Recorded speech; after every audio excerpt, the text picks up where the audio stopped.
Nous étudierons aujourd'hui le crédit d'impôt pour la compétitivité et l'emploi, dit plus communément le CIS. Donc nous traiterons de sa définition, à qui il s'applique, comment il se calcule, quand s'impute-t-il, quelles sont les contreparties et les obligations déclaratives. Donc pour en parler avec nous aujourd'hui, Jean-Thierry Tavernier, bonjour. Bonjour. Donc vous êtes expert comptable dans un cabinet sur Lyon. Tout à fait. Pour entrer dans le vif du sujet, pouvez-vous nous dire qu'est-ce que le CIS et pourquoi il a été mis en place ? Alors, le CIS a été mis en place afin d'améliorer la compétitivité des entreprises et de soutenir l'emploi. À travers notamment l'investissement, le recrutement, la formation du personnel, mais aussi le financement du besoin en fonds de roulement. Le but de ce crédit d'impôt est réellement de relancer l'activité en France et de rendre les entreprises plus compétitives dans un marché mondial de plus en plus concurrentiel. Alors, qui peut en bénéficier? Est-ce que c'est toutes les entreprises françaises? Alors, une partie importante des entreprises pourront être concernées par ce crédit d'impôt, puisque ce seront toutes les entreprises soumises au régime réel d'imposition et celles qui sont imposées à l'impôt société et à l'impôt sur le revenu.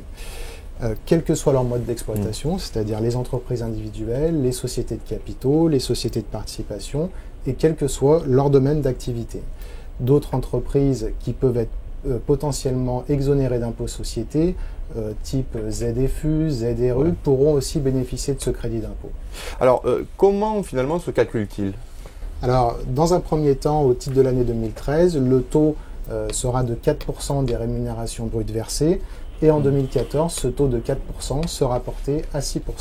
Donc il est prévu sur 2 années, de 2013-2014. Alors, bien évidemment, ce ne seront pas toutes les rémunérations qui seront concernées par ce crédit d'impôt. Seules les rémunérations inférieures à 2,5 fois le SMIC annuel seront éligibles à ce crédit d'impôt. Pour celles qui seront supérieures à ce montant de 2,5 fois le SMIC, la totalité de ces rémunérations ne rentreront pas dans le processus du crédit d'impôt. Précision importante, la rémunération des dirigeants ne sera pas, elle aussi, concernée par le calcul de ce crédit d'impôt. D'accord, quel que soit leur montant, même s'il est très faible. Tout à fait. Et quand on dit rémunération des dirigeants, on parle de rémunération au titre de leur mandat social. Si le dirigeant a un contrat de travail, bien évidemment, la rémunération sera prise en compte. D'accord, oui, pour des fonctions techniques, par exemple. Tout à fait. Alors finalement, on parle d'un crédit d'impôt, mais sur quoi s'impute-t-il ? Alors, comme tout crédit d'impôt, ce crédit d'impôt s'imputera sur l'impôt dû, que ce soit l'impôt société pour l'entreprise ou l'impôt sur le revenu pour les particuliers. D'accord. Et à quel moment va-t-il être imputé ou est-il versé? Alors, il sera imputé lors du paiement du solde de l'impôt, dans le cas de l'entreprise, l'impôt société, et dans le cas du particulier, lors du solde de son impôt sur le revenu. Le législateur a prévu que l'excédent sera reportable sur les 3 années suivantes et remboursable à l'issue de cette période. En pratique, une grande partie des entreprises pourra demander un remboursement immédiat de la créance, puisque là aussi le législateur a assoupli les textes en faisant bénéficier les PME relevant du droit communautaire d'un remboursement immédiat. C'est-à-dire que le crédit d'impôt relatif aux rémunérations versées en 2013 sera remboursable éventuellement s'il y a excédent dès le relevé de solde déposé en 2014. D'accord. Donc il faut attendre quand même un certain moment, c'est-à-dire le calcul de l'impôt société ou l'impôt revenu, en fonction Exactement. des Si statuts. on peut prendre un exemple pratique, une entreprise qui clôturera son bilan au 31/12/2013 aura son relevé de solde au 15 avril 2014. Si excédent il y a, l'excédent sera remboursé dès cette date. D'accord. Doit-on attendre effectivement la fin de clôture ou du paiement des soldes de l'impôt, ou est-il possible d'être préfinancer ce crédit d'impôt? Alors là aussi, le législateur a prévu un préfinancement, notamment de cette créance en germe. Quand on parle de créance en germe, c'est la créance éventuelle sur le crédit d'impôt au titre des rémunérations versées sur l'année 2013. Donc dans ce cas, les entreprises peuvent obtenir un préfinancement de ce crédit d'impôt auprès des établissements bancaires, mais notamment aussi auprès d'Oseo.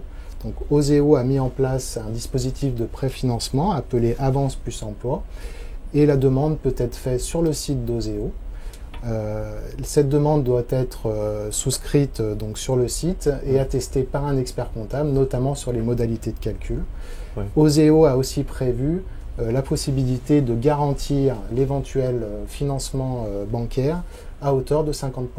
D'accord. Et ce préfinancement, est-ce qu'il peut être dans sa intégralité, 100%, ou y a-t-il une Alors, limite? dans le cas de Doseo, la limite sera au maximum de 85%. Dans le cas d'une banque, je dirais que c'est l'affaire d'une négociation auprès des banques. En sachant qu'aujourd'hui, si Oseo n'est pas en garantie de ce préfinancement, il y a des chances que la banque refuse ce préfinancement. Donc on parle effectivement de crédit d'impôt, mais je suppose que ce n'est pas cadeau systématique à toutes les entreprises. Quelles sont les contreparties à ce 6? Alors, comme nous l'avons dit tout à l'heure, le but du crédit d'impôt est de financer l'amélioration de la compétitivité des entreprises. Donc cette amélioration devra se faire à travers notamment des efforts en matière d'investissement, de formation, de recrutement. Donc l'entreprise devra être à même de justifier ses dépenses qui auront utilisé le crédit d'impôt. De plus, les chefs d'entreprise auront l'obligation de mentionner dans leurs annexes l'utilisation de ce crédit d'impôt. Alors à ce sujet, nous attendons des précisions des autorités comptables, puisque nous avons peu de précisions de la part du législateur sur les conditions d'application de ce suivi. Ou sur les dépenses effectivement précises. Exactement. Alors là aussi, bien évidemment, ce crédit d'impôt ne devra pas être utilisé pour des distributions ou des augmentations de rémunération de dirigeants. Des contrôles seront effectués par les organismes sociaux et par l'administration fiscale sur l'utilisation de ce crédit d'impôt. Alors concrètement, quelles sont les déclarations que le dirigeant doit faire pour en bénéficier? Alors dans un premier temps, l'obligation déclarative sera de déclarer auprès des URSSAF la base de calcul, c'est-à-dire les rémunérations brutes éligibles à ce dispositif. Et dans un deuxième temps, une déclaration spéciale sera déposée lors de la liquidation de l'impôt, en 2014, pour le crédit d'impôt au titre des rémunérations de 2013. Pour conclure, est-ce que vous auriez un conseil pratique ou quel conseil vous donneriez à vos clients ou aux dirigeants qui nous écoutent? Alors, je dirais que ce crédit d'impôt, il ne faut pas oublier qu'aujourd'hui en France, nous avons un taux de charge sociale important.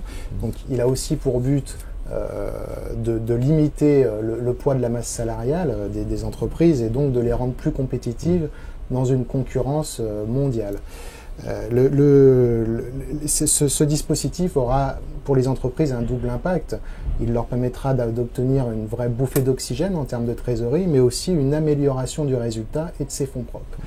Bien évidemment, comme tout nouveau dispositif, nous conseillons à nos clients d'être assez prudents dans l'approche, dans le calcul, qui reste aujourd'hui assez complexe, notamment dans le cas de contrats particuliers, les CDD, les temps partiels.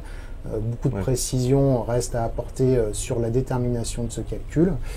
Et bien évidemment, dans le cadre d'un préfinancement, nous conseillons aux dirigeants de se faire assister par un professionnel, notamment un expert comptable. Pour éviter effectivement toute remise en cause de ce crédit.